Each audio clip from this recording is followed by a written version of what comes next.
Hey, What's checking up? in. It's Wisdom Wednesday. Okay, you vibing with Shay Natural beauty in the in the flesh. flesh, baby. You already know. Hey, it's looking great outside. It's a great day, you It's a know. great day in the neighborhood.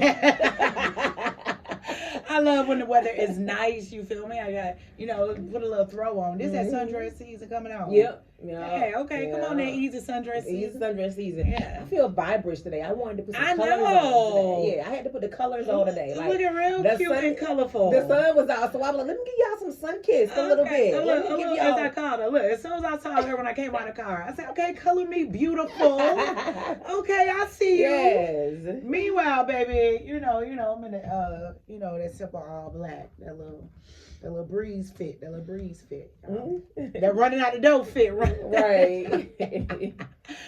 Oh man, I want to talk about the new movie that's out that everyone is excited about. Sinners. Have you all gone to see it or no? I have not gone to see it yet, but I am excited to go see it. I think I'm gonna go and see it this weekend. The newest, hottest movie that everyone is talking about, featuring Michael B. Jordan, who plays as twin brothers. That's cool. He played himself as twin brothers in the movie. Okay, and this is a supernatural horror film featuring some vampires. look, as far as I know, that's all I know from what I can tell from the trailer and everything. But I've been looking all into the reviews and getting some information about it and what people have to say. And I've been filled in a little bit about this movie that I'm excited to see. First of all, horror films are my favorite type of movies. I love scary movies. That's my thing ever since I was little, man. No Like, thanks. I don't know why. Like, ever since I was in little, I remember in elementary school, living in Fort Benning, Georgia, and everyone in the house was asleep. It was nighttime. It was probably a weekend or something. And I was the only one up. I was in the living room watching Jason all by myself with the lights off, and I wasn't scared or anything. Like, I don't know what's up with that. Halloween is my favorite holiday. I mean, other than like Christmas, because obviously like to be around family, and I really like to give gifts because all throughout the year, other than birthday, y'all ain't really getting nothing for real. You feel me? So, so on Christmas, I'll be like, "Hey, Mrs. Claus with the gifts." But Halloween is my thing, y'all. I love scary houses. I like to go into scary houses and scare the monsters. The monsters be trying to scare me. I'll be jumping out scaring the monsters. Roar! I just be having a good time. But so I heard like the difference with this horror film and others is that it's not like a gory film.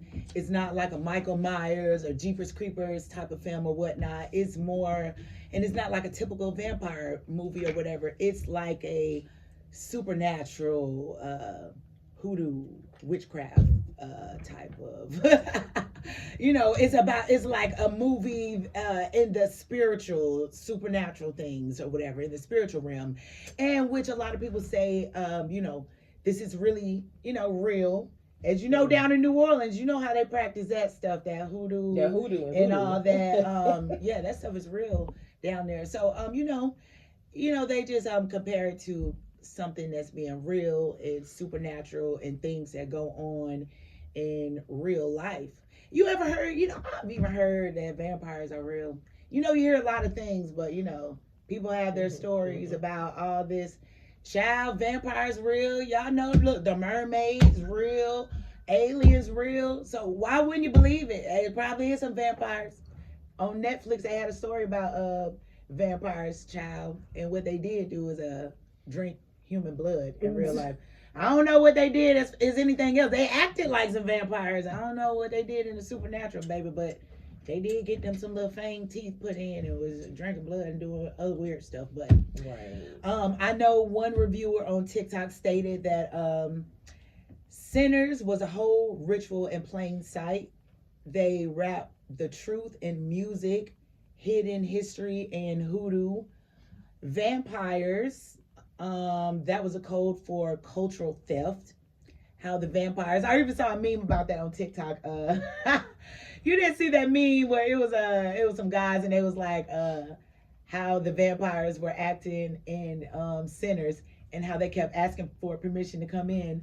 I didn't even see the movie, but I saw that little meme and I was laughing. But I do know about vampires and spirituality that like they have to get permission to come in. Like you literally have to invite them in out of your mouth.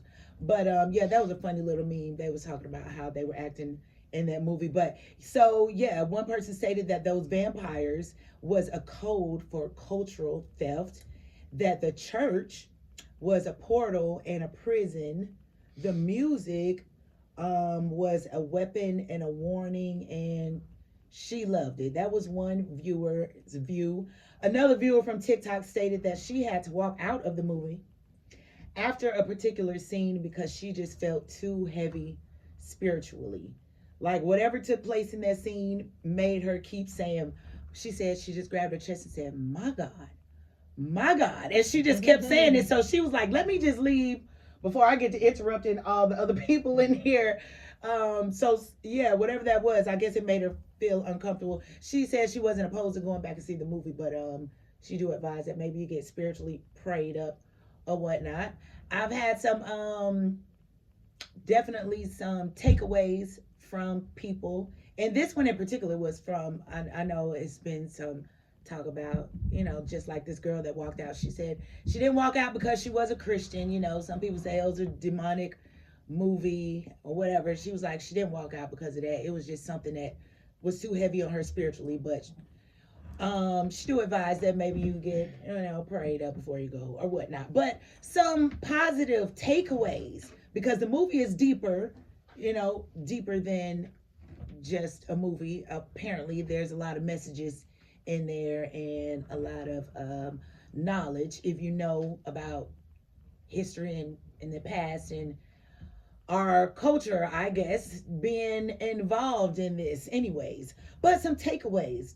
So the first takeaway was it makes you realize how deep your sins can take you and how it can lead you into some places you can't get out of and will have you in a tormenting cycle. Now that's true in life, because we do know your actions, especially if they're not good ones, will obviously lead you to some bad karma and repeating cycles and negative cycles and all of that. But it gets deeper, because when you get caught up in those people and the negative vibrations and deep in the negative spiritual realm and all of that, yes, you can get caught up in some stuff that you can't get yourself out of and cause some deep spiritual warfare with yourself.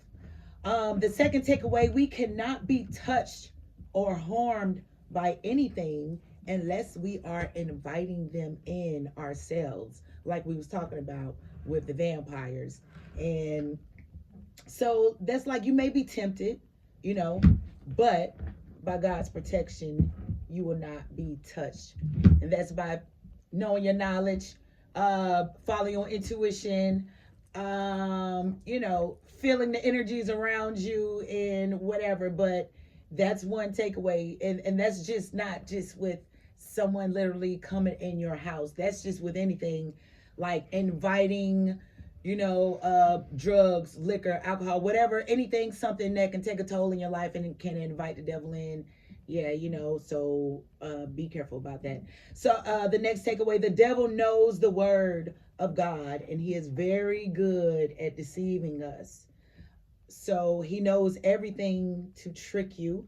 That's why you must stay protected and know your word. And I would go deeper into that if I saw the movie, but even if I did, I guess I don't want to spoil it. I wouldn't want to spoil it for everyone. But apparently it was some scenes in the movie. I did see some controversy on that, where I guess it was a demon who was reciting the word with the come on, Anaja, chime in. You saw the movie. She saw the movie. Let's get someone to chime in that saw the movie. Well, you know, not to spoil it, but yeah, there was a scene towards the end, you know, where they were talking about how some scriptures were passed down, you know, from the overseers, and you know, if you know a little bit, we weren't the only indentured servants at that time. So right. They were talking about how, you know, oh, you know, thy kingdom come, thy will be done on earth as it is in heaven. You know, like that was something that was passed down generation to generation by, you know, our overseers. And that's a word that brings us comfort, but it's a word that we've subscribed to based off of what we were taught and what we were told. and how it kind of keeps us in chains, basically. So I get it. I get it. I can see how that could kind of rub people the wrong way, because the word is the word. But Yeah. yeah. Right. So that was more in depth about that, and I know I saw a person that was saying like the devil was reciting it with Right. him. But yeah, just like I just said, the devil knows exactly all about God. He knows exactly what to say. He knows how to trick you. So you do have to be careful about that. And for that, I say always be protected and have on your armor of God. Your protection is your prayer. Your armor is the word. Okay, so know the word when the devil come and try to trick you and all of that. So, oh yeah, the last thing, you cannot continue to take anything with you that gives the devil access to you. Okay, you have to choose to sacrifice and surrender to God. So basically that means love God more than your sins. It's important to learn not to lean on your own understanding, but trust God and his unseen, unknown process. All right. So basically, hey, when you have to cut some people loose, when you have to leave some places, when God is telling you to leave and you can't take that with you on your elevation, you need to know and be obedient.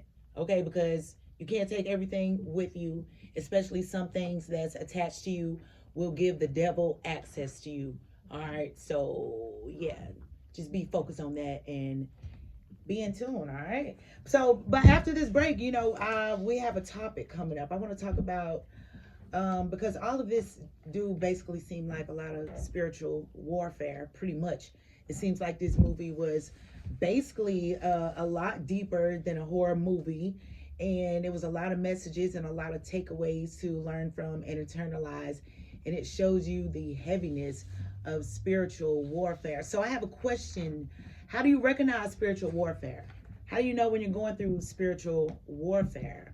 How to identify that and handle that. All right, we're going to take a break and listen to some smooth grooves from DJ Sensei. Always keeping us lit at the station. Hey, Post 101.3.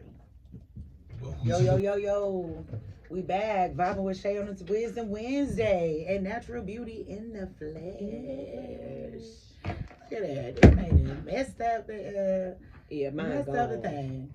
All right, y'all. What we were talking about was the movie Sinners. Have y'all going to see it or nah? Was it good to you or nah? What was your reviews? Because I'm excited to see it. I've been hearing a lot about it, and y'all got me real excited. And it's a horror movie. Ooh, it wouldn't even let me post. They so shady. Yeah, but it's a horror movie, so I'm excited to see that. But a lot of people, comparing it to spiritual warfare. It's a lot of takeaways on there about spiritual warfare and the things you go through and how to protect yourself and stand in the word and all of that.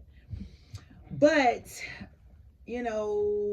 spiritual warfare can be a deeply personal experience, and as it often manifests differently for each individual. So it's kind of hard to just straight up identify spiritual warfare, especially if different things are, taking places in different individuals' lives. But there are some things that will resonate either way when you're going through a spiritual warfare.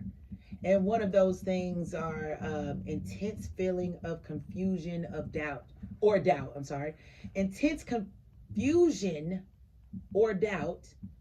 And you may experience this sudden doubt about your faith, belief, or purpose, and this can lead to feelings of confusion and uncertainty. So this isn't just something that's been going on. It's kind of like that gradual out of the blue thing that comes about. This all of a sudden, I'm feeling confused about myself. I'm feeling doubtful about myself. I'm not grounded. I have a lot of questions going on. And yeah, spiritual warfare can come about from that. Listening to different things on the internet, reading the Bible and getting overwhelmed with information, or reading anything and getting overwhelmed with information. I've seen people go through spiritual warfare from basically getting overwhelmed with information and not knowing all. You just will never know all. Every day you're going to continue to grow and learn something new. It's even things that astrologers and things that are in the Bible that are unknown. It's like you just will never know. So yeah, like that's part of the spiritual warfare. Like thinking you're learning something or trying to learn something or going deeper in about something, and all of a sudden now it's making you feel uncertain because everything you did know or have learned or thought you knew is not lining up. It's not lining up with everything you are now figuring out and now aligning with and everything. So that in itself can definitely cause the intense feeling of confusion and doubt.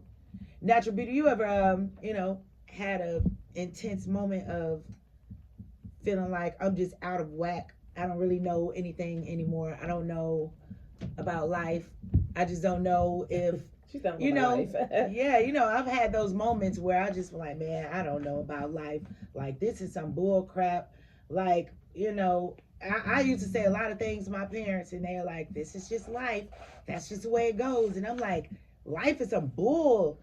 Like, this is not the way it's going to go in my little reality, in my mind, in my world. And, it do cause confusion because it makes me feel like I don't want to do these things that is, oh, this is just life. This is just a norm. And I don't want to do it. And then it makes me feel ostracized, like, okay, I want to do something else that's not quote unquote the way of life.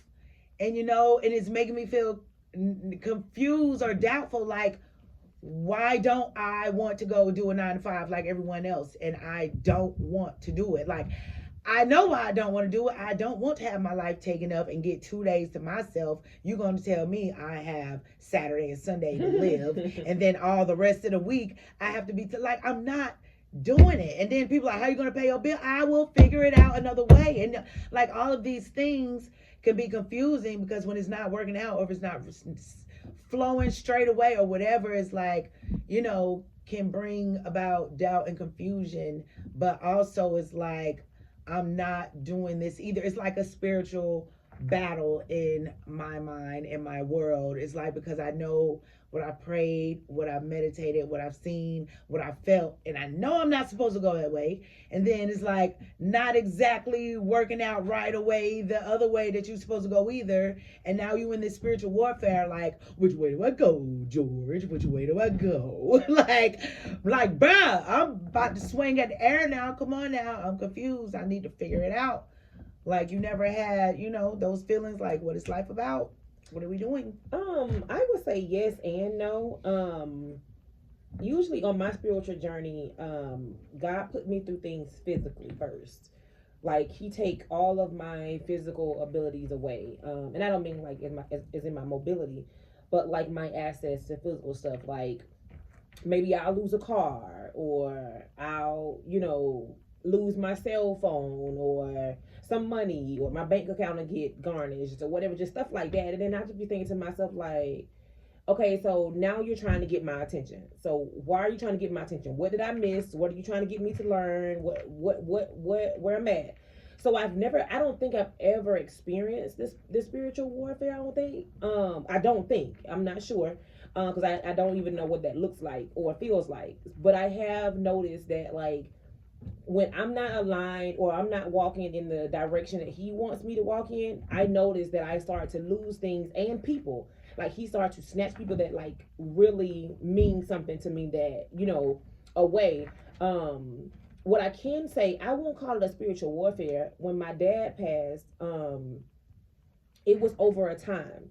So my dad didn't just, we found him and he passed away. It took him 9 months to pass away.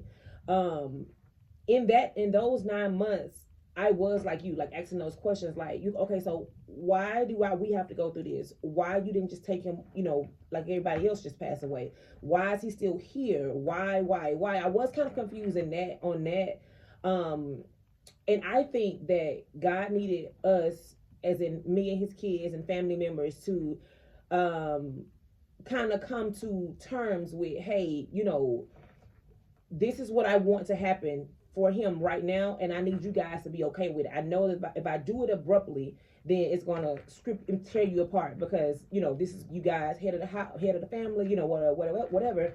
But I feel like if I give you guys some time to leave the body here, then you guys might be okay. You guys might be not okay, because who's okay for losing their dad? Yeah. But you guys might accept it just a little bit better.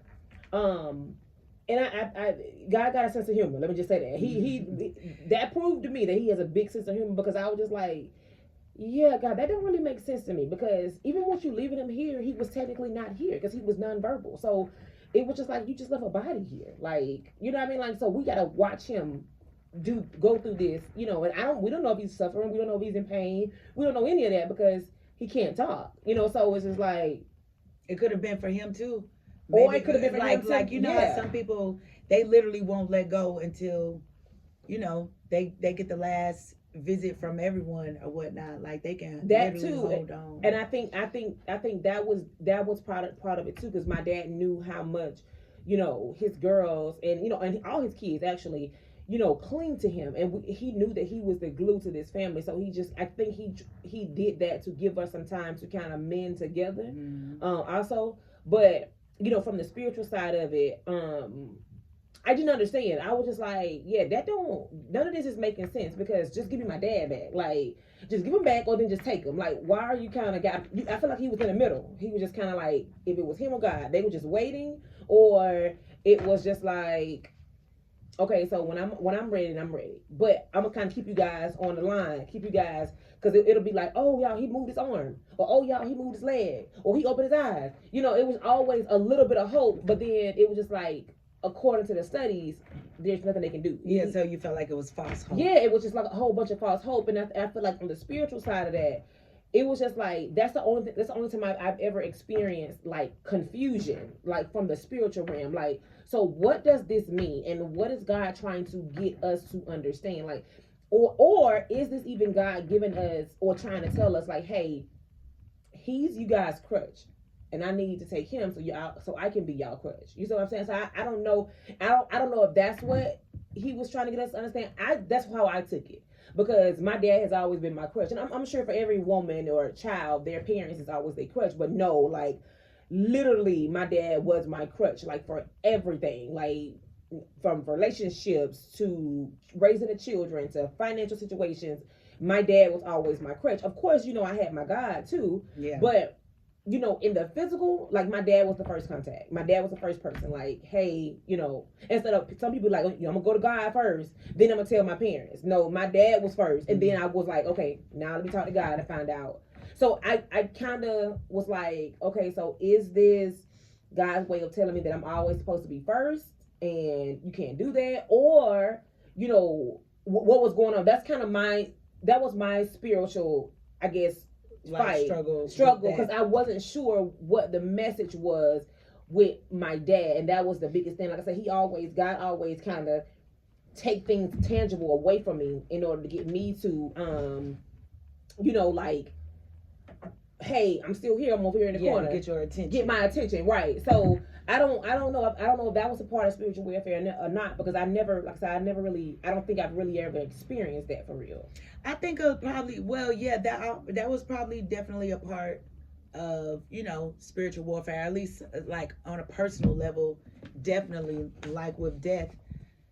I think spiritual warfare is like when a lot of things are going on at once and you can't really explain it, and it seems like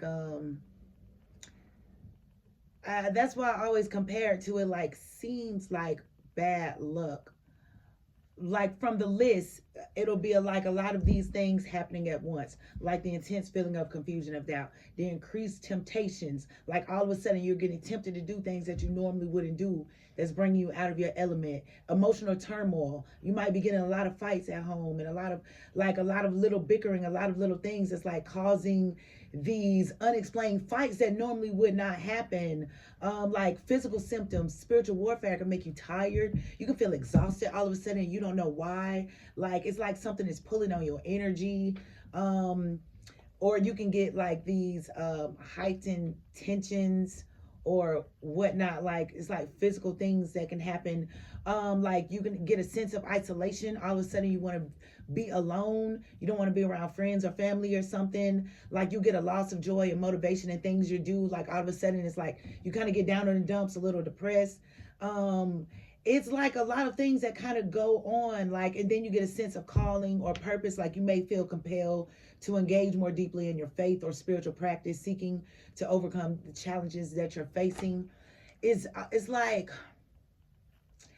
I just feel like it's like a lot of things that's like happening at once, and it's like a gateway that's opening. It's like something that's causing a gateway to open all of these bad things are going on. Yeah, like Adrian says, yes, it's internal battles, threats that come from things that are unseen, internal battles that can't be taught physically or fought physically, my bad. So it's just like a lot of things. I feel like I remember one time when I was going through a spiritual battle. It was like so like something, like just say for something like if something is going on and that you feel like the example of the increased temptations, or like just something happening that you normally wouldn't do, and then it's like you're trying to stop it, but you notice that like a pattern of something that just keep bringing it around, like again, here it is again. Like I remember noticing negative cycles in my life, and looking back at it, like I feel like I can look at it and say like spiritual warfare, like a battle with my mind, and like, you know, a battle with my mind and things that's going on in the physical, like almost like a battle between good and bad. Like that's what I feel like spiritual warfare. Oh yeah, I don't think is. I don't think I Like, ever experienced that. I think I've experienced, like I said, more. It's more so bad for me. It's always like it's something bad after bad after bad. I mean, you've been around. yeah, It's either I lose my job, I lose my cell phone, my account get garnished, something from, it's always something bad come up. I break up with somebody, or I lose a friendship, or so you can like recognize like when you're in that negative cycle. yeah, it'd be a part negative. that's It just be going a on. negative cycle. It's never like a teeter totter. It's always just negative. And so I summed it up to be like, okay, so I think God's trying to get my attention. Let me sit down and allow Him to, get Redirect to me you. and Yeah. direct me in the path that He wants me to go on. Because I know, like I said, I have quit a job before because it was just like everything at that job was going bad. Like I got rolled up, my window got bust out of the job, my tire went flat, I got a boot on the car, like everything was going bad, or my numbers was down, or the people in the job started to become messy and clicked up, like it was like a lot, and I was like, you know what? Yeah, like Y'all can something have is that. maybe feeling like, I felt like that like 2 weekends ago. I went to celebrate my friend's husband's birthday, and I went out. I had a good time, and then at the end of the night, the end of the night, I'm laughing at myself because I put those shoes on, and I knew them doggone shoes probably gonna be dry rotted because I ain't worn them in some years. But basically, baby, the end of the night, baby, the shoe done came apart, baby. My left, what was it? The right foot then came, baby, the shoe then fell apart on the right side. So they were like platform heels. On the right side, the platform came off. So I have a low foot on the right side, a high foot on the left side. So I'm walking out the building looking like, I don't even want to say it, that's probably me. Never mind. Yeah. I'm hobbling out the building looking like somebody with scoliosis. And Baby, I got to my car, and when I got to my car, somebody had hit my car. A hit and run. And I was just sitting there like, what did I do? What did I do to get this negative energy? Because I feel like I can catch from God and the universe doing like nice things for me. Like I remember being somewhere and like me and my baby was getting food and we were so doggone patient, baby. We waited like an hour to get that food. And so when we got our food, the lady was just giving us, oh, you guys can go get some ice cream while you wait. I'm like, oh, okay, cool, thank you. She gave us all kind of free stuff. When we was leaving out, she kept asking us if we wanted more cookies and stuff.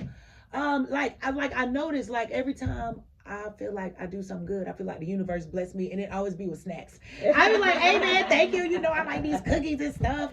I went somewhere, bought a cupcake. The girl just gave me a free cupcake one time. I was like, thank you. And then like when I look back on it, I was like, I know why he did that, because I was like such and such, such and such. So when something bad happened, I really be wondering like, what did I do to get this little bad karma on me right now? But Adrian says, forces of evil want to turn us away from God and separate us from him. So the first step to engage in the grand spiritual warfare is to recognize that it exists and to genuinely examine your heart.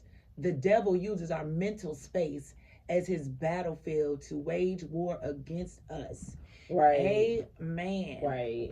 Yeah. Yeah, that is a great point. When I'm dealing with the negative, I got a few comments on YouTube. But when I'm dealing with the negative, I always like in the back of my mind, like God got me. Like God got me. Definitely.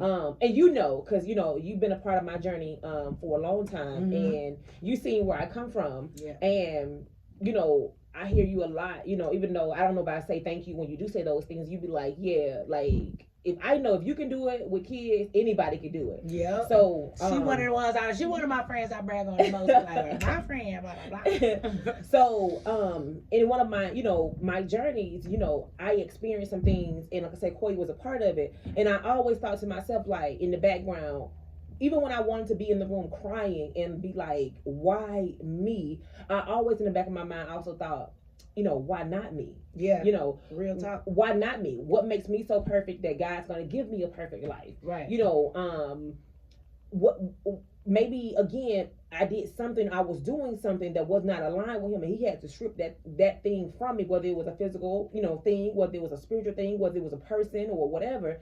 Maybe I needed to lose everything around me in order to see what he really wanted me to see. So even when I wanted to be upset and crying and stressed out and this is that and third, in the back of my mind, I always kept a smile on my face, and I always made the best of it, and was like, because I know on the outside, God got me. I know there's going to be a bigger blessing on the outside. Now, I'm not cocky about it, but it was always, I know God got me. Definitely. Like, yeah, I'm messed up right now, but you know, what I have right now, I'm gonna make it the best. You know what I mean? I'm gonna make the best situation out of it. I'm not gonna just be like, oh no, because we don't have a car, we can't go to the park. No, we're gonna walk to the park. You know what I mean? Yeah. No, we're gonna get the bikes and we're gonna ride to the park. You know, whatever. So I've always learned, you know, to make the best out of a situation, even when it's bad, because I know in the end, like you said, God somehow figure out how to sprinkle little blessings in there. Because I promise you, like, when he started blessing me, it'd be like abundantly, like they just be coming, and I'd be like, hold on, like hold on, I ain't even thank you for this yet. Like, give me a second, like wait 1 second. So, yeah, that is crazy. You're right. Like, you know, when you do something and you be like, why, what I do, but the flip side of it be like, hold on, God, like 1 second, like give me a minute, right? Let me appreciate, you know, what you already gave me first, you know. Right. So when it's the opposite, you be real grateful. Right. And it take a lot of strength for you to just keep the courage and keep your head up and have all that faith and just know that God got me in spite of. All right, I need y'all to know that God got you in spite of, baby. And when we come back from this break, from listening to some more smooth vibes from DJ Sensei, who keep us lit up in the Post 101.3 station, we're gonna continue this conversation. Tap in with us, y'all. And down at, you know, that's where it originally came from, where all the fun go down. When you on vacation on the man, again. Yeah, these lives ain't showing us no love today. No love. Instagram, we have a disclaimer for you right now. Oh man, we have a disclaimer for y'all right now, man.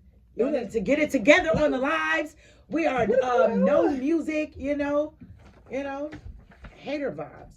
Hey, back to the subject though. Back to the subject. You know, before y'all get me all on talking about vacations, because that Aruba trip was the best one I had ever been on. Aruba trip. What's the best trip you ever been on? You like Puerto Rico? You was digging that one, right? The best one. No, Vegas was the best trip. Vegas. Yes, Vegas was the best trip. The nightlife. Yeah. You was digging No, it? and that's crazy. I was so turned during the day life. My guy didn't make it to the nightlife. Now that's the thing about Vegas. That's the thing about Yeah, Vegas. no. You party all day and All night. day. It rolls over to the next day. You know when they said Papa was a Rolling Stone, he probably Yeah. was rolling right in Vegas. That's what he Right. was. Yeah, my guy, like, yeah, I was so turned. Like, that was my first time. I was super excited. I was just like, I want to do all the things. What all did you do? What all did I not do? I did that little. I went to the what's the museum called of the celebrities where you get the statues? Oh, the Wax House the Wax House. Museum. I think we went to two of those because it's two. It's two in Vegas. And did y'all know they actually moved the waxes from museum to museum? Like they got a certain amount of time to be at each museum. What? Yes. So, and I just learned that, obviously, when I was in Vegas because my husband go all the time, and he said when he went the last time, Beyonce was in this particular wax museum, but we went back and she wasn't in there. She was in the opposite one. Oh, okay. So they moved because the they're waxes. not about to make multiple ones. Like, look. Right. They moved the waxes per, museum or whatever. And that was dope. Like that was amazingly dope. I did enjoy that.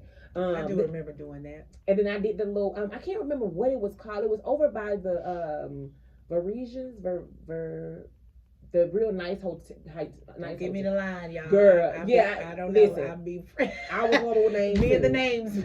But it was over by the hotel, and you get on a little canoe. You can do it with your mate or whatever, and it's the man with the stick, and y'all riding through this little river or pond. I think it's a pond. I don't think it's about 3 feet deep. Okay. But you I'm ride picturing the vibe. Yeah, you ride through the little downtown city. Okay. With on that, I did that.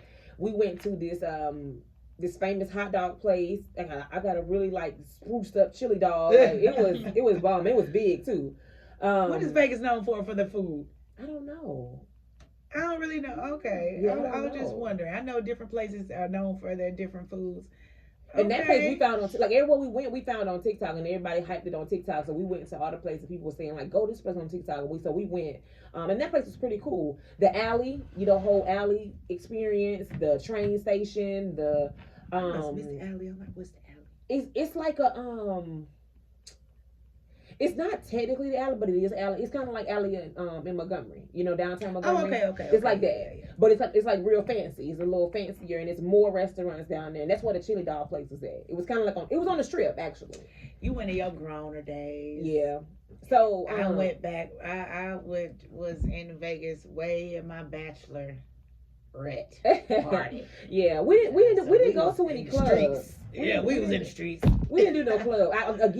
We turned up so hard and it was hot, so we went when it was hot. So Yeah. we didn't get a chance. We was burnt Well, out. pool parties, right? We did go to pool parties. Yeah, see, we didn't get a chance to do that either. Oh. Yeah, we didn't go to a pool party. We did a lot of shopping. Like I said, shopping, the alley, sightseeing, the little canoe thing, all the nice restaurants everybody was talking about, and then the fight. We went down there for the fight too.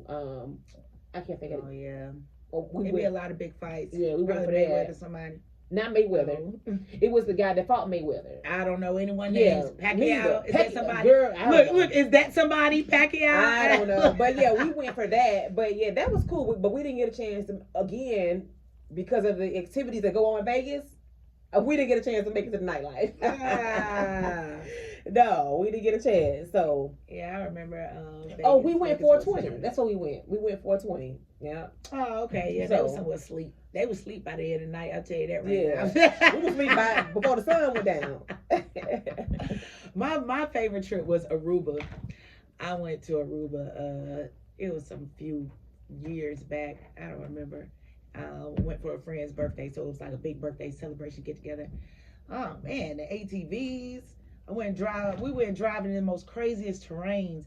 It was like so rocky and so that was just crazy for my second time ever ATV and just out there like I'm just out here in this life. Y'all, the hills and the rocks was crazy. Like the amount of times I almost flipped over was crazy. Then I got ran over. This girl bagged up her ATV on me and Lord have mercy in Jesus' name, it didn't just run all the way over me. It just got stuck and her wheel was on my leg. Just vroom, vroom, tearing the skin up off of my ankle, baby. Just tearing the skin up. Jesus Christ. And we still had the ride to go. I had to ride the rest of the trip with one leg sitting up in the air. Look, I was leaned back like a rough rider.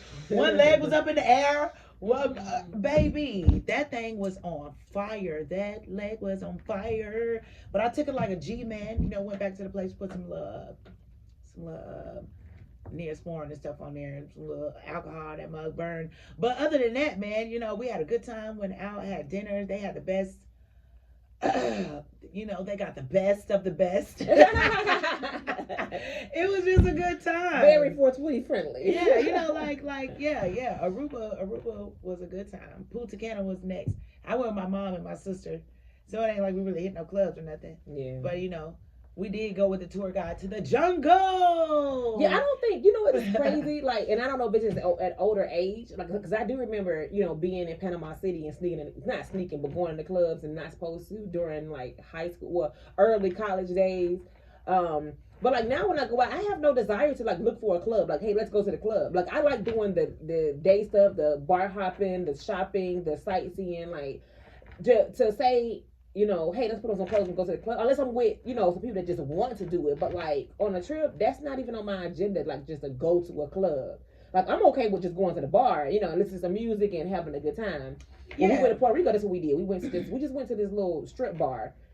Strip. Yeah, a bar on the strip. A bar on the strip. They went to a bar on the strip. So we went to the bar on the strip, and it was just, you know, playing some regular, you know, music. It wasn't even our music for real.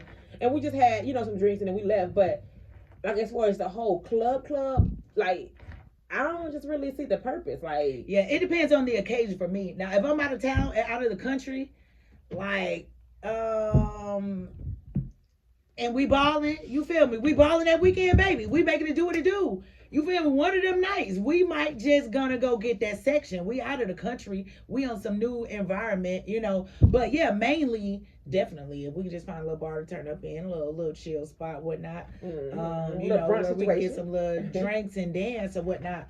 But I mean, if the option ever came up and it's like, you know, it depends on what we're celebrating or something. And hey, when I had it, I did it. It was like, how much a section? Hey, 800. All right, bet we finna go and get this. Hey man, we finna come turn up and give everybody shots. You know, it depends on, you know, the situation though, the celebration. But if I'm out the country and we got it, baby, I'm trying to ball out of control. What's the Montgomery song? Ball till we fall. Look, I'm trying to ball out and do whatever, you know, have a different experience. It's gonna be, you know, it's gonna be different from back home or whatnot. But typically, yeah, if we can just walk that strip and find something. But if we got that bread, we're going to get that section and we might get them bottles and drink half that liquor. Right. We never drink it all. Right. Yeah, golly, get the section just for the bottle, golly. But yeah, you know, I always have a good time when you go out. You do more than the norm when you go out of the, you know, you do more than the norm when you go out of the country. Always. You're always going to have as much fun as you can and as much experience as you can. I remember in Mexico, I went into cenotes. Baby, we went under the water. I can't even swim, y'all. I can't even swim. But baby, I wasn't about to miss that experience, baby. We was all up under the like it was like a cave. And like literally you have to swim under this like you go down in the cave, right? You walk down some steps in this big cave and it's like beautiful in there and the water is super clear. And you walk over this little trail, like this little fence, whatever. We walk over across, and then you have to get in the water and swim under the tunnel to get to the other side. And the other side, you pop out, and it's like this huge, big cave with just water. So, girl, we had to get the tour guide. The people that couldn't swim, you know, we have our little life jacket on and all that. Baby, we had to hold on in the chain line. Hold on, look, kick your feet. We had to hold on to the tour guide and get pulled to the other side. But baby, I wasn't missing any experience. Can't swim. I went and did the what is it? The zip line. Oh yeah, I did that in Ooh, Cancun. Lord, That was have my first mercy. time zip lining in Cancun. And did y'all go like higher as you Baby, went? higher and higher. And yeah. let me tell you, I ended up quitting after about the 5th time, and it wasn't because I was scared. Baby, I was tired. I said, hold on, y'all ain't say we had to hike to keep doing this now. We didn't hike the mountain. By the time we got to the 5th one, I said, baby, look, after this 5th one, I would not make it to the 7th. It was like 7 of them. But baby, Bro, you might well just kept on going. You ain't happen to more. ooh, them little legs were making, them little knees were shaking. My ankles was weak. I was like, I can't. It was hot. Yeah, I bet it was hot. Yeah, it was hot for us too. We went to when I did it in Cancun, it was hot. It was scary. The very first one wasn't super scary because it was like really low to the ground. It was not really low, but it was like you could if you fall, you're gonna stand up. You're gonna be straight. It was that low. It was that low. Ours yeah. was not. On the first one, I was screaming, girl. On the first one, I was screaming on everyone. But baby, the first one, because that was even my first time doing it. And then those heights don't really do too well. I was over the trees, put it like that. I was over the top of the trees. The very first one? Yes, on the first one, baby. And when I tell you, all I did was kick them legs straight out like an eagle, and I just started screaming, baby. I don't know. I was nervous, but I kept going. The first one, I didn't scream because I was really low to the ground. But like the third one, I was just like, okay, my stomach did drop a little bit. But that was fun, though. I would most definitely zip line again. I don't know about over no water, because I think they got one down here in Atlanta. You do it over the water. Yeah, no thanks. Yeah, no thanks. I'm straight on that. Really good on that. I did that, and then we did horseback riding. It was fun, but I felt like it could have been better because, like, some people didn't know how to follow directions technically, because I don't know how to ride a horse either, but I can follow directions, and they kept making a horse mad, or they kept kicking him, so he kept trying to go faster or slower. Why would you do that? And you don't ride horses? You're gonna be somewhere flying uncontrollably. Right, and it was just, the ride was so slow. It was just so slow. I wanted to gallop along. She wanted to gallop. I wanted to gallop. Right. I wanted to gallop a little bit. We riding all slow, so it was just like a little type ride. So. Oh, that sounds fun. That sounds fun. Fun is somewhere where no spiritual warfare going on. You know, it sounds like somewhere where you in high vibrations, having a good time, ain't worried about being isolated, conflicts in relationship, increased temptations. You might have to think about that. Look to the left and to the right. I don't know how that goes. The single people out of town, you know, you might use that to your advantage. But yeah, you know.